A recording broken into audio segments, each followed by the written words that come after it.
বিরিয়ানি আমাদের বাংলাদেশে খুবই প্রচলিত এবং মুখরোচক একটা খাবার, যেটা আমরা ছোট বড় সবাই পছন্দ করে থাকি।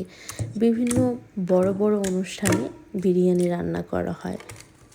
বিরিয়ানি শব্দটা কিন্তু পারস্য থেকে ভারতে আসে, পার্সিয়ান শব্দ বিরিয়ান থেকে, যার অর্থ হলো ভাজা বা রোস্ট করা।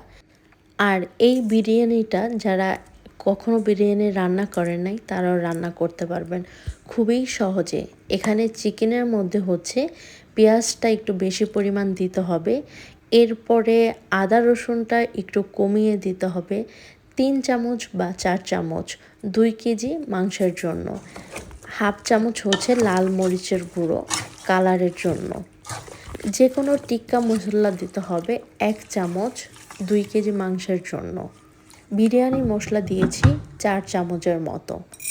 চাইলে আপনারা সামান্য পরিমাণ ধনিয়া জিরার গুঁড়ো দিতে পারেন। এরপর গোটা মশলা দিয়েছি, দারচিনি, এলাচ, লং, তেজপাতা, পরিমাণ মতো তেল, আর সামান্য পরিমাণে একটু চিনি দিয়ে মাংসটা দমে বসিয়ে দিয়েছি।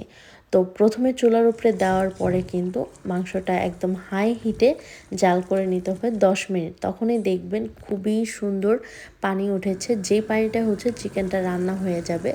তো তারপরে চুলার আঁচটা লো করে মাংসটা যতক্ষণ না সিদ্ধ হয়ে যায় ততক্ষণ পর্যন্ত জাল করতে হবে। আরেকটা পাত্রতে গরম পানি দিয়েছি। এরপরে ওইটার মধ্যে আমি চাল ভিজিয়ে রেখেছিলাম প্রায় আধা ঘন্টার জন্য, ওই চালটা দিয়ে দিয়েছি। আর বিরিয়ানির মধ্যে টক দইটা দেওয়ার ট্রাই করবেন, তাহলে চিকেনটা কিন্তু সহজেই রান্না হয়ে যাবে, গ্রেভিটা খুব ভালো আসবে।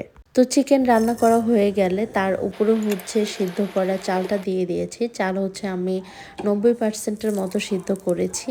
উপরে ফুড কালার দিয়ে প্রায় 30 মিনিটের মতো দমে রেখেছি।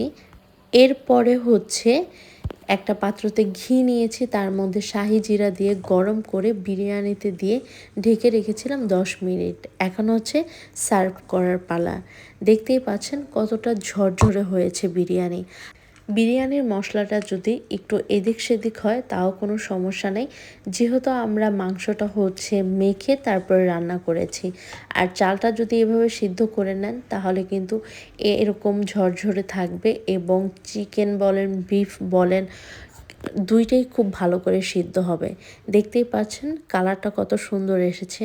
অবশ্যই কিন্তু আপনারা বাসায় ট্রাই করবেন এই মজাদার বিরিয়ানি। সবাই ভালো থাকবেন, আমার জন্য দোয়া করবেন। আল্লাহ হাফিজ।